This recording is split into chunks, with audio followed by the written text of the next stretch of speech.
BRICS शिखर सम्मेलन में विकास bank के गठन को मिली मंजूरी। ब्रिक्स विकास बैंक का मुख्यालय चीन के शंघाई में होगा, वहीं इसका पहला सीईओ भारतीय होगा।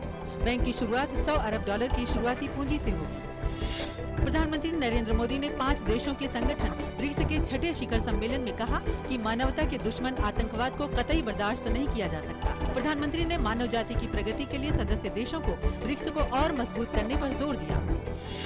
प्रधानमंत्री नरेंद्र मोदी ने कहा है कि ब्रिक्स आज इतनी सक्षम स्थिति में है कि वो दुनिया को अपनी सुध लेने को विवश कर सकता है। प्रधानमंत्री ने कहा कि शक्तिशाली मंच को भविष्य में विकेंद्रित करने पर ध्यान देना चाहिए।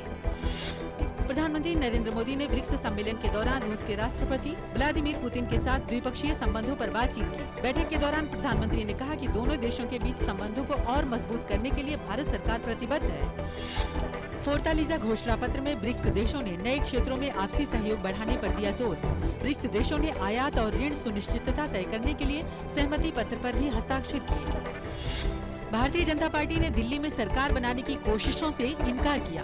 पार्टी के दिल्ली से सांसद रमेश विधूड़ी ने आम आदमी पार्टी के जोड़ तोड़ किए जाने के आरोपों को गलत बताया। शुरुआती कारोबार के दौरान शेयर बाजार में देखी गई तेजी। सेंसेक्स 149 अंक मजबूत होकर 25,378 अंक पर खुला, वहीं निफ्टी 45 अंक ऊपर 7,571 पर खुला। शुरुआती कारोबार के दौरान रुपया डॉलर के मुकाबले 15 पैसे कमजोर होकर 60 रुपए 27 पैसे प्रति डॉलर पर खुला।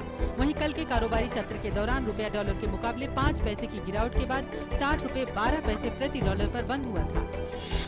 लगातार रॉकेट हमलों को देखते हुए इजराइल ने संक्षिप्त संघर्ष विराम के बाद गाजा पर हवाई हमले फिर शुरू कर दिए हैं। इससे पहले इजराइल ने मिस्र के संघर्ष विराम के प्रस्ताव को स्वीकार कर लिया था और कार्रवाई रोक दी थी। अफगानिस्तान के पूर्वी प्रांत पक्तिका में एक भीड़ भाड़ वाले बाजार में मंगलवार को हुए शक्तिशाली कार बम ब्लास्ट में 89 लोगों की मौत हो गई, जबकि 40 से ज्यादा घायल हुए हैं। वहीं काबुल में एक ब्लास्ट की घटना में राष्ट्रपति हामिद करजई के मीडिया कार्यालय के 2 कर्मचारियों की मौत हुई। मॉस्को में व्यस्त समय के दौरान एक मेट्रो के पटरी से उतर जाने से 20 लोगों की मौत हो गई और कई अन्य लोग जख्मी हो गए। दुनिया के सबसे व्यस्त सबवे में ये भीषण दुर्घटनाओं में से एक है।